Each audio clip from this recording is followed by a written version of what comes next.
Đấy nha các bạn nha.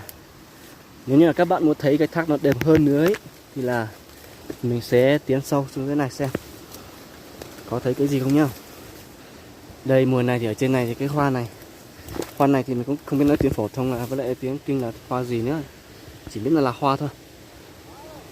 Hoa màu vàng nhá. Đây đưa anh em đi xem ở trên cái thác này, cao lắm, mình cũng sợ thôi, không dám đi xem đâu. Ở đây ngó xuống này. Các bạn thấy không, ở trên này xuống đấy thì có sông các bạn ơi. Ở đây thì anh là địa điểm của khách du lịch, nhưng mà không biết là mùa này có du lịch hay không ấy. Thấy chưa các bạn, thấy ở dưới này có cái làng luôn này. Từ vậy mình cho sáng hơn nữa nhá. Thấy chưa, đấy có cái làng ở dưới đấy, nhưng mà máy mình quay góc rộng thì nó không zoom được. Các bạn hãy thông cảm cho mình. Sau là mình sẽ di chuyển sang bên này. Bên này này, bên này mới làm cái thú vị hơn.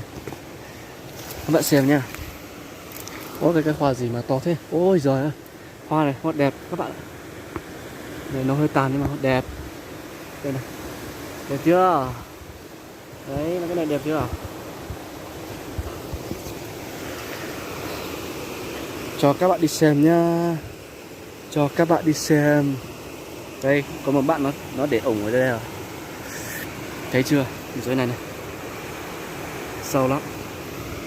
Cái hẻm rất là sâu, mình không đi nữa, mình ở đây thôi. Mình cởi dép ra ở đây nữa. Cởi ủng ra đã. Cởi ủng ra đã, sau là đi một chuyến hành trình rất là bất ngờ luôn. Lần đầu tiên mình lên trên này cơ. Cởi ủng này các kiểu ra hết đã, mới không sợ.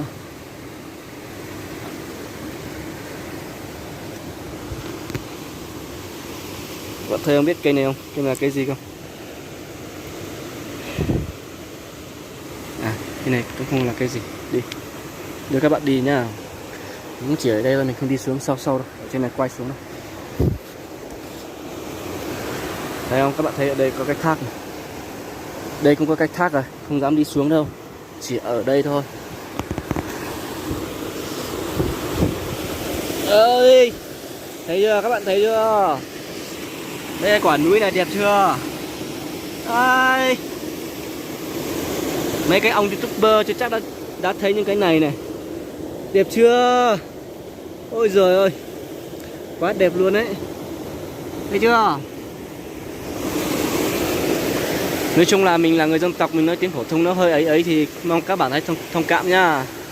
Đây, cho các bạn xem ngược cái thác này. Đây, một cái thác rất là đẹp.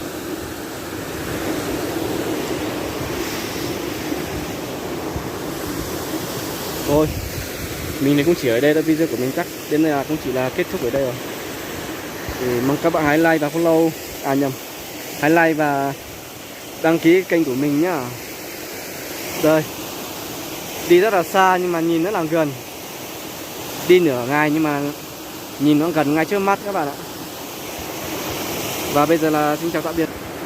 Rồi, mình đã đeo cái đèn pin, anh em mình đợi tí nữa cùng đi sơ ếch. Thấy chưa? Cảnh đẹp chưa? Ôi giời ơi, quá đẹp. Quá đẹp. Có hai bạn ở dưới này này. Đấy, hai bạn ở dưới này này. Hai bạn ở dưới này.